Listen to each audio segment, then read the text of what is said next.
we have got the September statistics to share with you. But before I do, I have a special introduction to our newest team member. This is Katrina. Now, Katrina is spelled with a C. Yes, our 10-year-old thought that it would be really funny to call our little tiny dog Cat.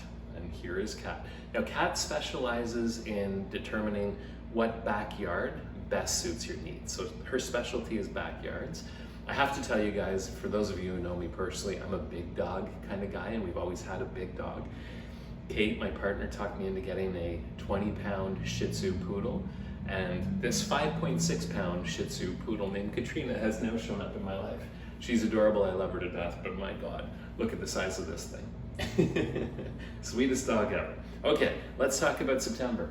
So September is showing kind of month-over-month sales reductions over August, but the bigger story in the sales volume we're seeing is that September is usually about a 1,500 unit sale month, and we have 1080. So a slight reduction over August, normal, that's seasonal change. Bigger story, way less sales than we had a year ago or than we've had in the last 5 years.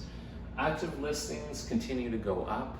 We've got a 5.9% increase in sales and a 5% reduction, 5.9% increase in active listings, 5% reduction in sales. So what's happening? We're getting more and more months of standing inventory. So we're now sitting at 3 months. That's still considered, believe it or not, a seller's market. It's just not the seller's market we've been used to in the last couple of years.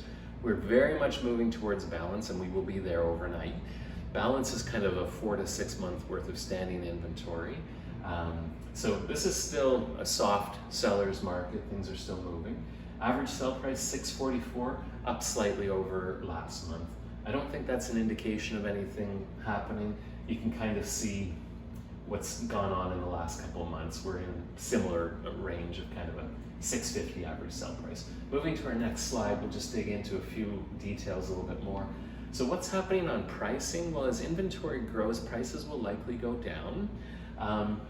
What we've seen here is this is a September over September, so this is a year over year. So we're now hovering around last year's prices, about 0.5% over last year's prices on the residential side.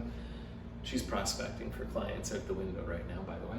And a 6% increase in the condo prices. So it's not surprising that condos might do well right now because they're a lower price point, and we are having people that are, because of the interest rates, are moving into the condo space as opposed to the residential space, just out of affordability.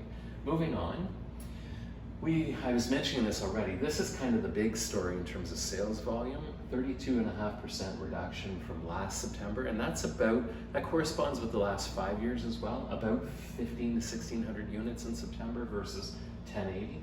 Active listings are up 60% from a year ago, so we've gone from 1.3 months to 3 months of inventory. Okay, what's happening and what should I do in the marketplace? Well, obviously we're rebalancing. We're doing so as a result of upwards pressure on interest rates that the Feds are doing as a result of our inflation rates. So what should you do as a consumer? Well, who should wait? If you are a completely cash buyer, I would wait because I think prices are going to go lower. Not dramatically. This is Ottawa, right? We're very moderated. I call it the government insulation. But I think we probably see even some more better deals in the market as time goes on because interest rates look like they're going to continue going up. As long as interest rates are going up, affordability is going down, there's some downwards pressure on pricing. So if I'm a 100% cash buyer, I might wait. To the rest of us, listen, if you're selling and upgrading, your house is worth a little bit less than it was, but guess what? The one you're buying is also worth a little bit less.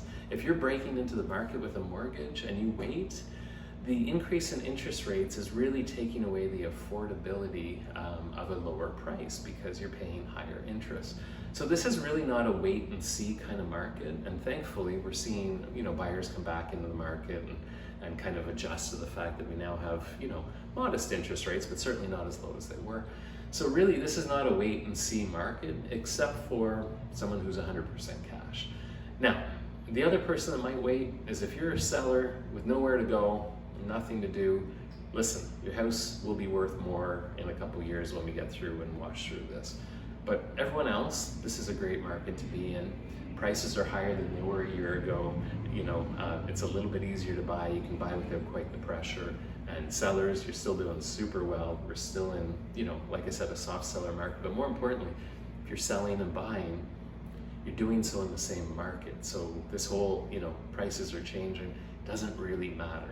The differential between what you own and what you're buying hasn't changed really. So there it is, guys. We'll let you know what October brings. I'm excited to see what Q4 has in offer for us.